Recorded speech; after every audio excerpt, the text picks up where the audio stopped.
Let's get into it. Sold Not For Sale podcast. Coach Colin here, Tim Dillon, Joe Rogan, and they're talking about, well, I should say Tim Dillon is giving his theory of why there are so many people coming across the southern border, right? So Joe Rogan's going to give his theory.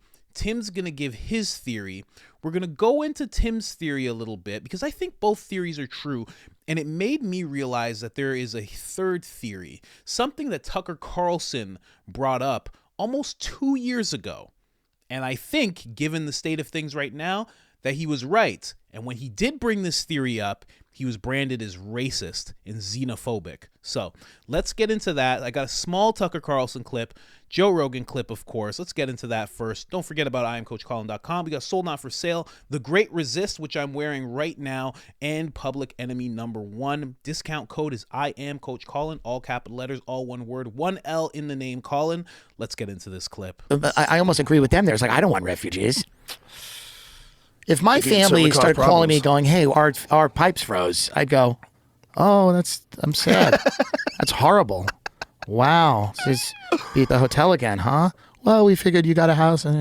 What? It's like, there's a limit to the refugee game. Well, that was one of the funniest things about the New York crisis. They were asking people to take them into their homes. No. What are you talking about? That? Some guy who walked over here from Guatemala and he's going to sleep with your kids? It's crazy. Like, what are you saying? Do you know that guy? Is he cool?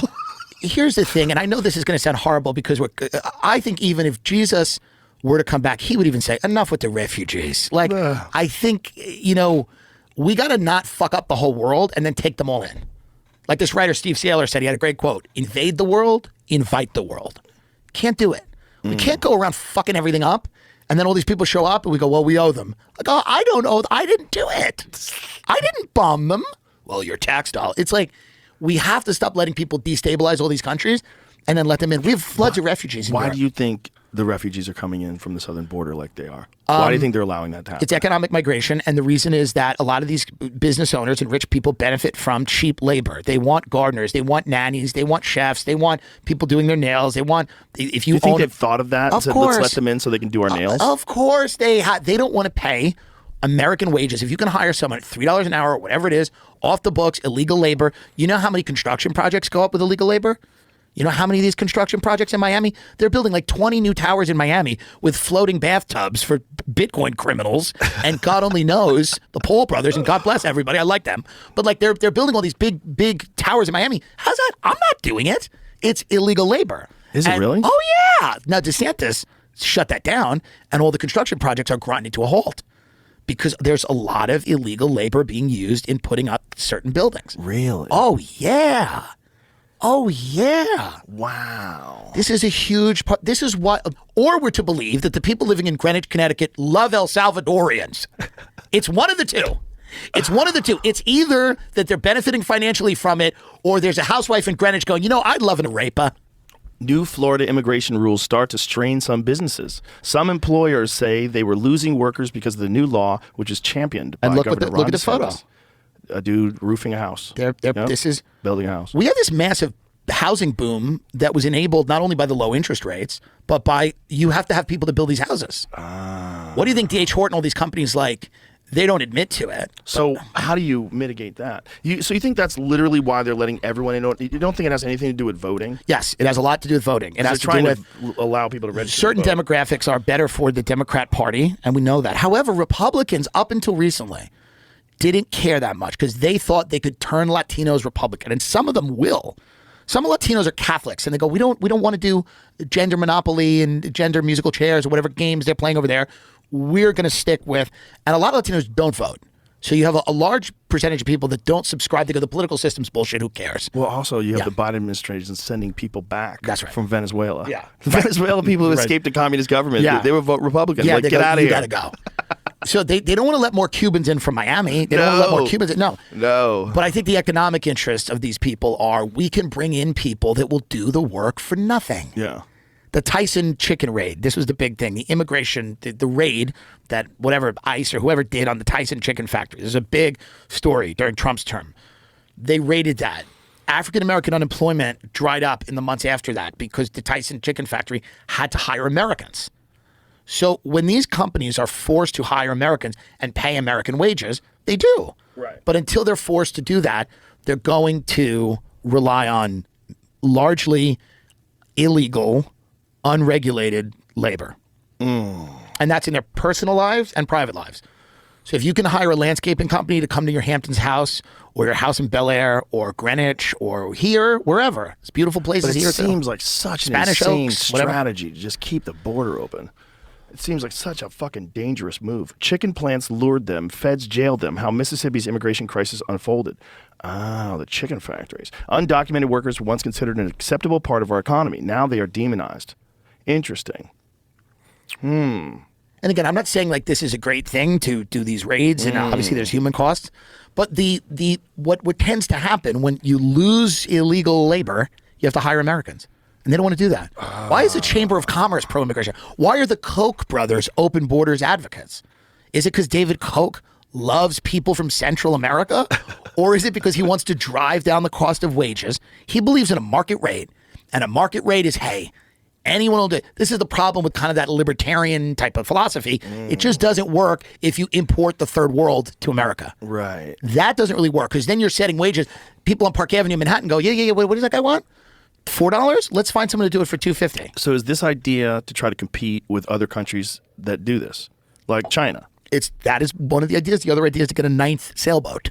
Yeah. It's people that go, where are our profits? How can we maximize these profits? What's the bottleneck? How can we maximize? How can we have put a up cheap labor bottleneck? How can we put up 100 houses for just the material cost and a minute labor cost? And what do you think about? There's a real.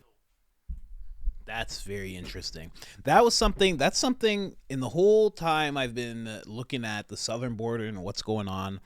That's something I haven't considered. Now, the thing is, it's not like Tim would be right and Joe would be wrong. I think they're both right. It's just an aspect of it I never saw. It makes a lot of sense. You do need people to build these houses. And I mean, everybody knows about, the old stereotype, we could call it, of you pull up to Home Depot and there's a bunch of non-documented people. They jump in the truck, they work for the day, blah blah blah. Like, that's a real thing that actually does happen, right? So I got another clip here that kind of demonstrates Tim's point. Here, let me pull up this article as well. Kind of illustrates Tim's point as well. Here it is. So, I did not know this. Dwindling immigration puts squeeze on home building. So this is real. And just this one fact here that is on the website. Foreign-born people make up almost a third of construction workers in the U.S., but their numbers have dropped in recent years, making it tougher for contractors to find workers. And again, going back to what Tim said, it's not as hard to find workers. It's hard to find workers who will work at the rate that these people were working at. You can find a lot of hardworking American people. The whole notion that American people are, it's just a soft generation. Nobody wants to work. There's plenty of guys that want to work. They just don't want to work for pennies. They want to work for a livable wage, the way it was back in the day. And not even so much that. I mean, before somebody could work a construction job or work a factory job and support a family of three kids. I don't even just mean 3 people, 3 kids and a wife, and get a car for your wife. Like, it was wild back in the day. So let me just play this video here that I have for you guys as well. Switch that up, get rid of that. So this is talking about the immigration problem in general. So let's just take this video in, okay? Just take this video in, and I'll give you a little surprise at the end of it, okay? Just a month after these stunning scenes from a Texas border bridge, another reminder of the record-shattering migrant surge. New data obtained by NBC News shows over 1.7 million undocumented immigrants were apprehended at the border over the last year, the highest total in American history. And tonight, U.S. officials monitoring tens of thousands more who may soon be making their way north. I want to leave in any way I can, this man says. Migrants amassing in Colombia. So Colombia, Panama, Ecuador, all of these places. Let me just skip over here because it has a little bit of a violent part in there that I can't really be showing you guys. Let's skip over to this part here. Republicans blame President Biden for encouraging the surge by releasing many migrants into the U.S. This week, pressing his choice to head Customs and Border Protection. Is there a crisis or is there not a crisis at the border? Senator, I would say that my highest priority is going to... I didn't ask your priority. Is there a crisis at the border? Senator, what I'm certainly trying to convey is how serious I take what's happening at the border. The Biden administration blames much of the recent surge on misinformation that gives migrants false hope. NBC News has learned they're building an intelligence cell to monitor those messages and better predict the next wave of migrants. Okay, so the only thing about that video is that's from 2 years ago. So whatever cell they were going to create and watch the next wave didn't work, I guess. I don't know. Just a very interesting thing. But now, here's the thing. So Tim's talking about people building homes, the illegal immigrants building homes, getting in construction, doing roofing, all of that stuff at wages that are just not wages that you shouldn't be.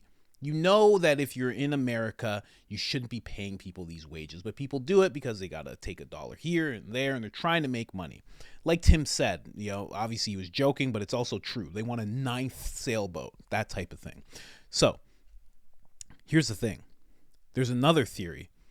There's votes, there's you need workers, and then there's something Tucker Carlson brought up a while ago. And a lot of people got on him about this. This here, pull it up. Where's Tucker? There he is. So this year, Tucker Carlson says Democrats plan to change the population of the country to maintain power. Now, when he said this, so many people took offense to this. So many people were like, this guy is racist. If you want to know about when people call Tucker Carlson racist, they're talking about things like this. He's talked about this so many times, population displacement. He goes, and what people take that as when Tucker Carlson says it, or what's easy to position in people's minds is when he says that, he means that white people are going to be replaced. But America is built up of a lot of different people. There's a lot of different people who have American blood, who were born in America. There's a lot. But when Tucker Carlson says it, the easiest thing for the mainstream to do and for people who are on the Democratic side to do is to be like, well, he's just talking about white people and that's just so wrong and you should give people of color a chance and blah, blah, blah, blah, blah. But this is also impacting African-American communities like crazy. Just is. In fact, things like this will impact the African-American community first. I shouldn't even say African-American, the people of color in America. It'll impact them first because they're working the jobs that a lot of people, a lot of immigrants will come in and replace because they'll come in and say, okay, what is it? It's $9 an hour. Okay. I just got here. $9 sounds good. $9 American. Yes. Okay. Fantastic. So it's funny that he got branded as this. Now I have a small clip from Tucker Carlson and then I'm going to bring up my theory because I think this goes a little deeper than even what Tucker Carlson was saying. And maybe he's brought this up in the past. Couldn't find a video about it, but he did do this. He did say this. Let's go here now. Where's Tucker? There he is. Boom, Tucker Carlson. Let's go. When you change the population of a country virtually overnight through immigration, legal and illegal, well, in some places, people who are born here no longer feel welcome here. It's probably inevitable, and it's happening a lot. Cheyenne Kenny of Turning Point just did some reporting on the effects of this. On December 30th, she went to her local DMV office in Oakland, California. That's an American city in an American state. And when she arrived, she found that the DMV was out of English language driver's manuals and had been for, quote, about a month. We're at the DMV right now. We're looking for a driver's handbook in English. As you can see, there's none in English. Vietnamese, Spanish, Japanese, but absolutely none in English. So we're going to go talk with one of the workers and see if they have some in the back. I was wondering if you had any driver's handbooks. For English, no, we don't. So what happens when you... So this was, again, Tucker Carlson was covering this about almost 2.5 years ago now. He was saying this exact thing. He was talking about how if a population gets, let me just bring up my theory, okay? Because this kind of goes in line with what Tucker was talking about. If you were to take, and this is not to speak ill of any people, but take people who are used to, say, an authoritarian regime. They're in one country, right? And let's say you take 100 million of them and you put them in America. And then the people in power there end up saying something along the same lines of what these people are used to. They say it's going to be a little authoritarian, blah, blah, blah. They give a bunch of flowery talk. But at the end of the day, they're like, we're going to do things like China. Well, there would be 100 million people who would be like, okay, it's not so bad. That's where I'm from. That's how it is. It's like this here. Okay. What can you do? I guess it's just like that, right? There'd be 100 million people doing that. What that would end up doing, in my mind. So it's like, yes, votes. Yes, you need workers because you don't want to pay. Americans expect to be paid more. They expect livable wages. They look at employers and they say, I have rights as an American. You have to pay me a more livable wage. You can't be doing this to me, right? So they stand up for themselves a little more. But also what happens is the American spirit gets diluted quite a bit. And when I say the American spirit, I mean Americans know how it should be. People who were born in America, and this goes for black and white people. For some reason, when you say Americans, people always picture white people. It's very odd to me. But there's a lot of black people who have generations and generations and generations of Americans. It's just real. So it dilutes the American spirit of how things are supposed to be when you keep on bringing in all these people. Especially when you're bringing in people who are clawing through mud and sand and a boat ride here and a dark car ride here and they're overnight here and it's bad weather and it's, oh, this person didn't make it and then finally they make it and they go, oh, I'm here. Whatever the rules are, I'll follow them. Just don't send me back. If you bring enough of those people in, well, then you can end up, like Tucker Carlson was talking about, maintaining power. You can end up ruling however you want to rule, right? Because there'll be less and less Americans, less and less actual Americans. Not to say that those people that come over can't, go about the proper channels and become legit Americans themselves and assimilate and all that stuff. That's possible too. But the people who, like Tucker Carlson said, are from there, grew up there, grandparents, great-grandparents, that spirit begins to dilute. It begins to shrivel up. People begin to forget. I think that's also part of it. So I think it has a little bit to do with votes, as they even work on that happening, because at the end of the day, that's not a thing quite yet.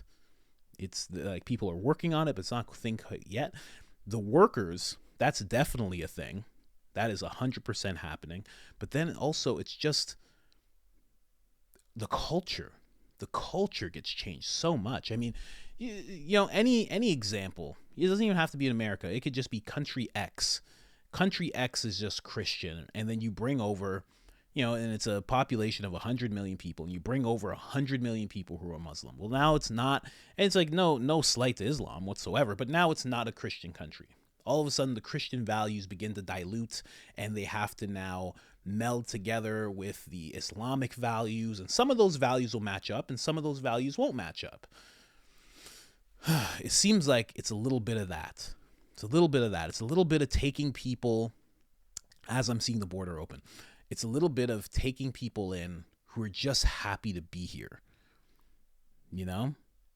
and trying to, not pushing out, but moving aside those people who are like, I have a right to be here. I have a right to be. I was born here. I have a right to be here. I know how the Constitution works. I know what my rights are via that. I know the amendments. I don't want anything changed. Nothing should be able to be changed. Like those people who just come over, they might be like, okay, what? You're changing the First, Second Amendment? You're changing it? Okay. Does that happen often? I don't know. I've only been here for 4 weeks. I've only been here for 6 months. I don't really know. I'm getting paid $6 an hour. Is that good? I don't know. What I'm saying at the end of the day is they're able to take advantage of these people. in more ways than one. That's why I say it's Tim's not wrong, Joe's not wrong. Both are true. And I think Tucker was right as well. You know? It's a, you know, and a lot of people will look at those people that are coming over as enemies, and they're not really the enemy at all. They're just people who want to get over here. Now, I mean, there's the whole theory of, okay, they're all men. Why are they all men? Why are they all working age men? You know, they're all military age men and all that stuff. There's that aspect too. And if I had to look at that from another side, it's like maybe only the strongest get over here. Maybe a kid can't handle the journey that 25-year-old man can. Maybe some 10-year-old can't handle that. Maybe there were a lot of 10-year-olds and they didn't make it. And they got detoured elsewhere to far worse circumstances that I can't even bring up on here. Who knows? You know? Obviously, it's a little hard because we've had hundreds of thousands and they've all been men. I know. But I don't know, you got to think of that. They're not all the enemy. They can't be. Some of them are just getting taken advantage of. They come over here. They're going to work for whatever they can get. They're going to vote how they're told.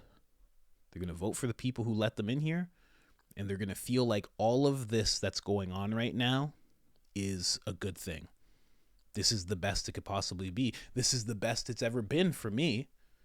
What's everybody complaining about? What's so bad about these people that are in power right now? They let me in here. I have my job for $4.50 an hour. What's the issue? I don't get it. I had food yesterday. I was warm the other day. TV's great. People are nice. You know? Yeah, it's a rough thing. It's a rough thing to think about. But I think at the same time, all aspects are true. Little by little, all aspects are true. There are some dangerous people coming over. Some have been stopped, but you never know. At the same time, it's the worker situation. A third of the workers, and that's dropped off. That's pretty rough. So it's a construction thing, and when you really look at it, when you like pull back, when you do that bird's eye view type of thing, a lot of powerful people benefit from this situation. So people who are built, it's not just contractors. So we like to think of the little contractor that just has a pickup truck. Like think of builders. Think of people who are built. I have scheduled to build 1,000 homes. That kind of guy, the owner of that company who's a billionaire, right? They're right alongside people who have political interests as well. It's a lot of powerful people who benefit from all this, you know? It's very interesting to think about. So that's the thought rabbit hole I went down as Tim brought that up, because that's something I never considered. I never considered the workers and the need for workers, because he's right. Is it that all these people just love people from El Salvador or Venezuela or wherever? Like, it can't just be that, right? I don't know. Let me know what you think in the comment section, and let me know what you think about what Tucker was saying. I know you only saw that small clip, but there's been many times in many videos I couldn't find because they're all under Fox now. He hasn't brought it up much since he's been doing his own thing, where he talks about this whole displacement, you know?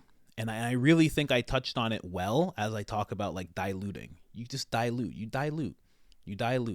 What there are some people in Texas who are 10th generation, as far back as they can remember, Texans, and their grandfather told them what their great-grandfather said that America's all about. They have stories. There are so many people, white and black, there's so many people like that have this idea that this has been passed down from their family of what America is. There's so many people that have learned the history, understand the Constitution, understand the power of it. And as you keep on bringing more and more people in, all of that gets forgotten. It gets diluted, and you slowly start becoming those people who have that notion, have that idea of the American spirit, the American dream. You slowly start sounding like almost, you know, the way Tucker got branded. You could be seen as some kind of nationalist.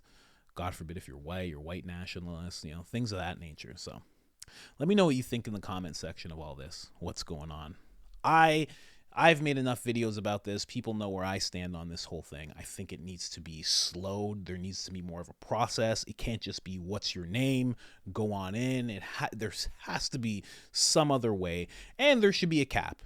I think there should be a yearly cap. And this is the thing, on illegal people just walking in, there has to be a cap on this. There has to be a process. There has to be a cap. If you're somebody who's flying in and you're like, I'm trying to apply and I have a visa, I can be here for a few months and I want to do, like, that person, there should be a cap for that as well, but it should be two separate things. I don't know. It's a rough thing. We'll see what gets done about it. 2024. This is a very important year, everybody. If you can't tell, if you can't feel it. So let me know what you think in the comment section. Share the video. It helps tremendously. You have no idea. And other than that, I'm out.